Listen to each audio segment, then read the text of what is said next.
Hello students, आज हम 5th class में हिंदी फर्स्ट में चैप्टर 8 है आपका फूल और कांटा, जो आपकी कविता है, पढ़ेंगे। ठीक है ना। तो सबसे पहले अपनी अपनी बुक्स आप ओपन कर लीजिए और पेज नंबर आप 65 पे आइए। ठीक है, देखो फूल और कांटा, ये आपकी कविता है और इसे आप पढ़ेंगे और समझेंगे। ठीक है ना। तो सबसे पहले कविता का मूल भाव हमें आपको बता देते हैं कि कविता का मूल भाव क्या है। ठीक है ना। देखिए, कविता का मूल भाव है, इस कविता में फूल और कांटे के माध्यम से सज्जन और दुर्जन व्यक्तियों के बारे में बताया गया है। ठीक है ना।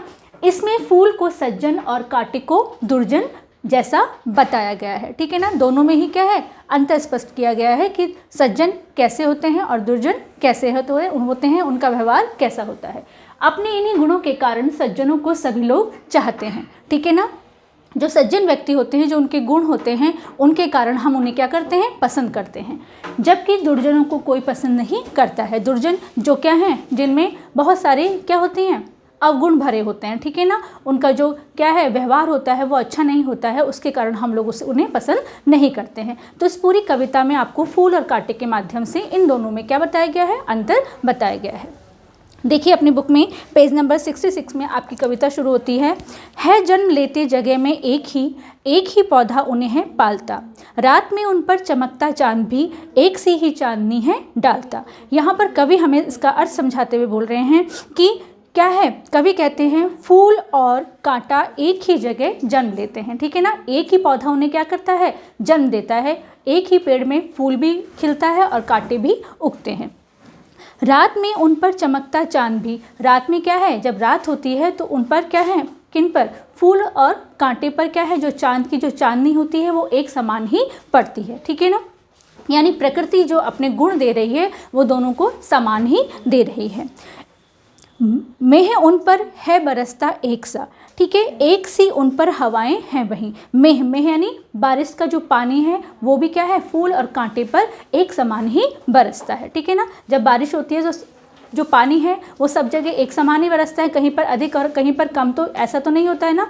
तो यहाँ पे यही बताने का प्रयास किया गया है कि फूल और कांटे पर क्या है, जो प्रकृति का जो क्या है गुण है वो एक समान उन पर पड़ रहे हैं। पर सदा ही यह दिखाता है हमें ढंग उनके एक से होते नहीं। देखो प्रकृति का जितना भी उन पर जो मेह बरस रहा है, जो बारिश हो रही है, जो हवाएं हैं वो एक समान उन पर पड़ रही हैं। ठीक है ना। उसके बावजूद भी फूल और कांटे में क्या है, जो उनके जो ढंग हैं, ठीक है ना, जो उनका स्वभाव है वो एक सा नहीं है। दोनों में ही क्या है, अंतर है। छेद कर कांटा किसी की उंगलियां, फाड़ देता है किसी का वरवसन। छेद कर कांटा किसी की उंगलियां, जब हम क्या करते हैं, फूल को तोड़ते हैं तो कांटा भी हमारी उंगलियों में चुभ जाता है ना, चुभता है, जिससे क्या होता है, हमारी उंगली से खून निकलने लग जाता है। ठीक है ना। फाड़ देता है किसी का वरवसन, हमारे क्या करता है कांटा, सुंदर वस्त्रों को, कपड़ों को क्या कर देता है, फाड़ देता है। ठीक है ना। कई बार हमारे जो हम क्या करते हैं, फूल को तोड़ते हैं या पौधे की देखभाल करते हैं तो हमारे कपड़े क्या हैं, कांटों में उलझ जाते हैं, जिसके कारण क्या है, हमारे वस्त्र जो हमारे कपड़े होते हैं वो फट जाते हैं। प्यार डूबी तितलियों के पर कतर, भौर का है भेद देता श्याम तन। यहाँ पर क्या है, जो बहुत प्यार से क्या है, तितलियाँ क्या बैठती हैं, उनके ऊपर, फूलों के ऊपर मंडराती हुई उनके ऊपर बैठना चाहती हैं, तो कई बार क्या होता है कि उनके जो पंख होते हैं वो क्या होता है, कांटों में उलझ जाते हैं और उनके पंख क्या हो जाते हैं, फट जाते हैं। फूल लेकर तितलियों को गोद में, फूल क्या करता है, तितलियों को अपनी गोद में बैठाता है, अपनी जगह पे क्या देता है, उनको बैठने के लिए स्थान देता है। ठीक है ना। और भौर को अपना अनूठा रस पिला, और भौरे को क्या करता है, वो अपना अनूठा रस पीने की अनुमति देता है। यानी भौरे क्या है, फूल पर बैठकर उनका रस का आनंद लेते हैं। निज सुगंधों और निराले ढंग से है सदा देता कली जी की खिला। क्या करता है यहाँ पे, फूल जब हमें क्या लगते हैं, सुंदर लगते हैं, फूलों के जो रंग होते हैं, अनेक प्रकार के फूल हमारे आंखों के सामने हम देखते हैं, और उनकी जो सुगंध होती है, जो खुशबू होती है, उससे हमारा मन क्या हो जाता है, प्रसन्न हो जाता है। उनको देखकर हमारा मन प्रसन्नचित हो जाता है। ठीक है ना। ये क्या है, फूल की विशेषता है। ठीक है खटकता एक सबकी आँख में, दूसरा है सोहता सुरसी उस पर। यहाँ पे क्या कह रहे हैं कवि कि एक तो क्या है, हम सबकी आँखों में खटकता है, हमें वो बहुत बुरा लगता है, वो क्या है, कांटा है।